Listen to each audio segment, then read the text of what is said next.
Hi, this is Maggie. Today I'm doing the chart of Robert Pattinson. He's best known for Cedric Diggory in Harry Potter series and Edward in Twilight sagas. All the Twilights, vampire. So he's a very good-looking guy. He was born under Mars. Robert Pattinson birthday is May 13th, 1986, 5 a.m. in London, England. So he's a model, actor, I think probably into music, extremely imaginative, creative chart of an actor because he has such a strong Venus influence and strong 12th house. But the thing that jumps out, he's a Taurus. He's a Sun 22 degrees Taurus. He has Taurus ascendant, and Venus is ruled by Taurus. Venus rules Taurus, so that would give him good looks and skill. You know, he also has Mercury right on his ascendant. Mercury, the planet of communication. So he would have great skill in any of the Venusian arts, like music, acting, singing. I don't know if he sings or not. And his north node is 29 degrees. 29 degrees Aries. So, but it's in the 12th house. So the 12th house is the house of Pisces, and he has his very, very large 12th house. So again, that's imaginative. Creativity, music, acting, because it's ruled by Neptune, and Neptune is the master of illusion.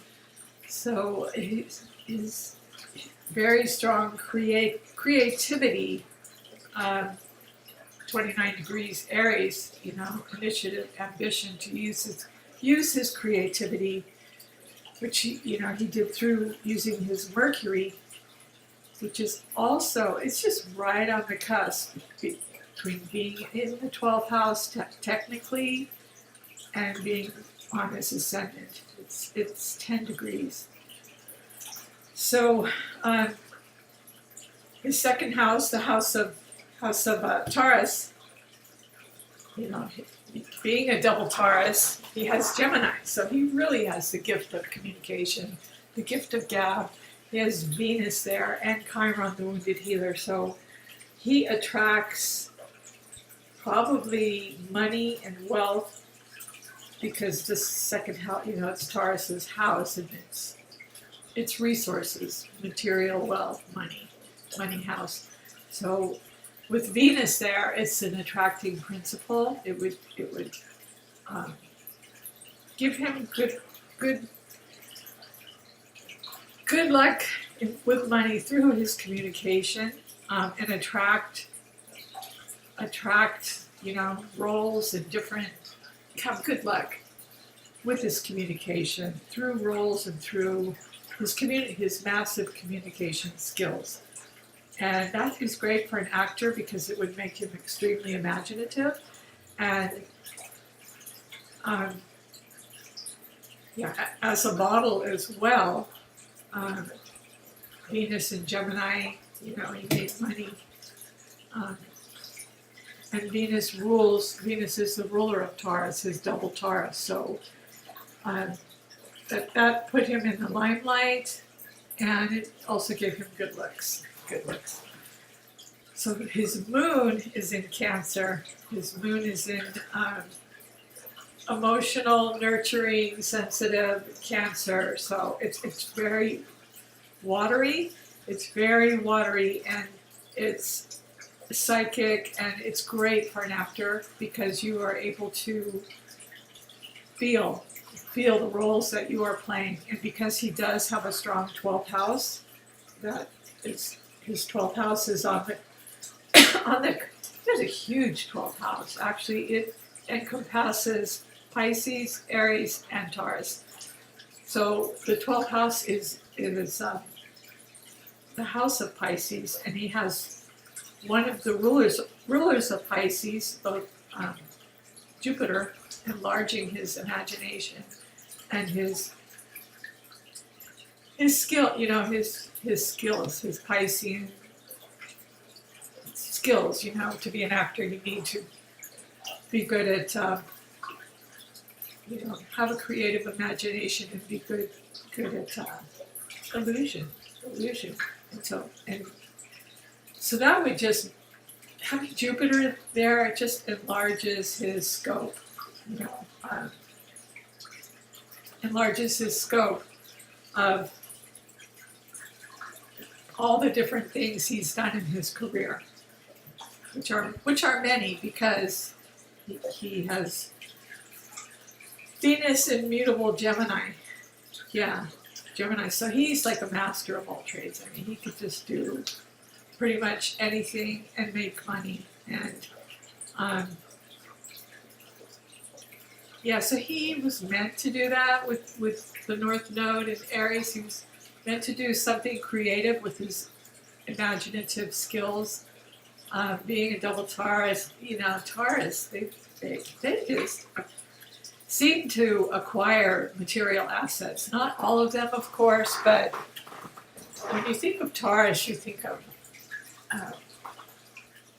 money, assets, material resources, or, if they don't have them, they may like those things. They may like the feeling of silk, wearing silk, or, they may like luxury.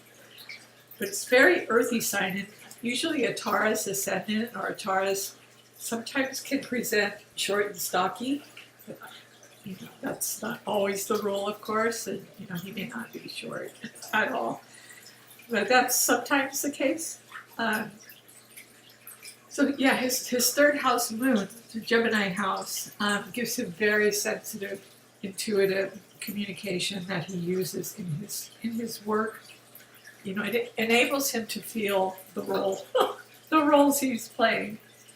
Yes, to just live that role. So, and then the sixth house, he has Pluto in Virgo. So he is it's a huge sixth house of work and health.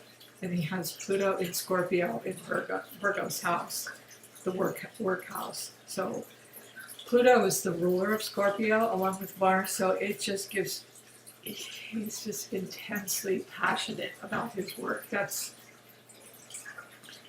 probably has been his life's goal, because it's opposed to his Mercury.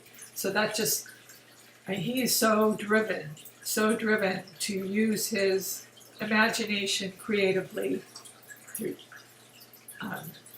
this Aries creativity and his Mercury in North Node. But he is driven, like a Scorpio, to use his work creatively through using his 12th house Aries and Pisces stuff, and Jupiter and Pisces brings him good luck, good fortune. I mean, incredible good fortune wherever Jupiter, and it's the ruler too, so that's even more power.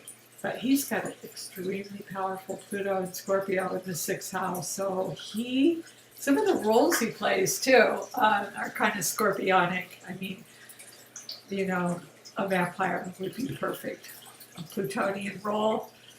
In his seventh house, he has Saturn in the seventh house of relationships.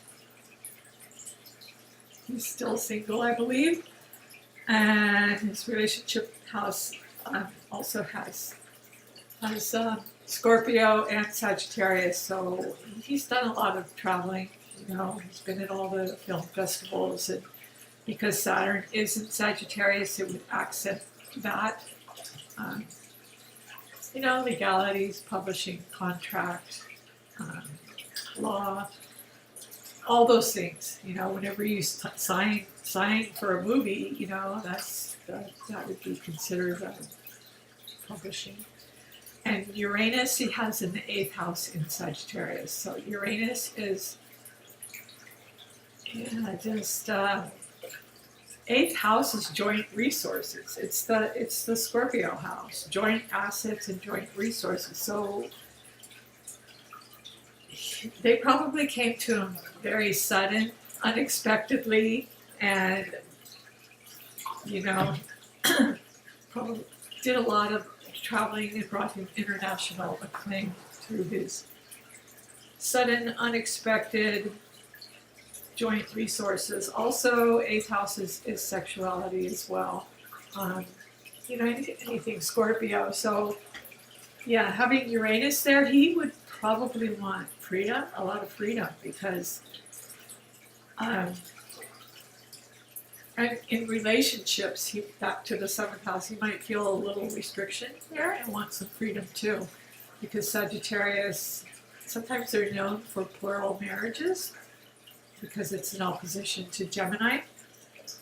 So yeah, there's a part of them that probably wants to be independent and not tied down, because Sagittarius likes to roam. They like to roam. His Neptune is the joint ruler of Pisces, so that's again acting, music, imagination, intuition. He has it in Capricorn in the 9th house. So, and his midheaven's right up there in Capricorn, and Mars is on his midheaven, 19 degrees Capricorn. So this guy was meant to have a career using in some kind of a Neptunian career, music, acting, whatever, or all of the above, using, all his skills. Yeah, he's got a lot of good aspects. It almost looks like a mystic triangle. A lot of sextiles, a lot of trines. The trines are from Scorpio to Cancer, and then to Jupiter and Pisces. So he uses that water trine just to go in depth in all his roles. That's what made him a star and made him money. Taurus, Taurus. Super earthy guy. He's got very business-minded, extremely business-minded. He's predominantly Earth. He has Mars, Neptune, and the MC all up in his midheaven. So Mars is ambition, very ambitious to get ahead in his career. And Neptune is illusion, master of illusion. And the MC is, the public eye. So he also in Earth has Sun, Mercury, and the Ascendant, all in Taurus. So he's very, very business-minded. It's, it's kind of like a money magnet. He's very practical, business-minded. Even though he has this all this creativity and imagination that he uses in his roles, he has a very good business sense as well. And the water he uses in his roles, his moon, Pluto, and Jupiter, as talked about, his grand water trine, which is beautiful. Especially with Pluto and Scorpio, to really go into depth in the roles, and the moon in Cancer, and Jupiter in Pisces. So, yeah, that's a beautiful water trine. Air, the only air he has is Venus and Chiron, the wounded healer in Gemini. But that's attracted, just giving him, making him multifaceted, and attracting, different communication, different roles, different ways of making money. He would probably get bored doing the same thing over and over, but he is very business-minded. So that's his only air, but it is in Gemini. Venus in Gemini in the money house is very good. And his fire is the North Node in Aries, 29 degrees, 12th house, so he was meant to, I'm glad he's using it, in his creativity, he's pioneering in his creativity, because that's sort of what he's meant to be doing. And his Saturn and Uranus are in Sagittarius, which is 7th and 8th house. So yeah, he's freedom loving. He's freedom loving. So yeah, so that's about it in a nutshell. I just kind of felt like doing his chart to see, if he's engaged. A lot of engagements lately. So anyway, he looks like he's still single. Anyway, I just want to thank everyone for liking, subscribing, and sharing. And I hope you enjoyed this. Thank you.